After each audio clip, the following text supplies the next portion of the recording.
spálí mosty spôsobem, ktorý vejde do učebníc politológie ako extrémny prípad kohabitace. A ja som si dával, že čo znamená kohabitácia a prišlo mi tam, že to je súlož.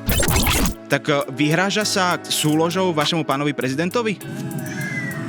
To já bych řekla, že znamená přesný opak teda, ale bylo to snad nejvyhledávanější slovo na vyhledávači v Česku ten den, protože si celý národ googlil, co to znamená kohabitace. Já jsem to slyšel od různých komentátorů a tak dále, ale je to jedno. Ja sľubujem, že som dal kohabitácia do Google a vyskočilo mi, že je to súlož. No tak tohle je naopak jako od.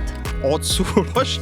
Takže vyhráža sa Peter Macinka vašemu prezidentovi, že nebude mať súlož? Nyní mi ale v nočních hodinách doručil 2 textové zprávy. Informace, které obsahují, považuji za mimořádně závažné.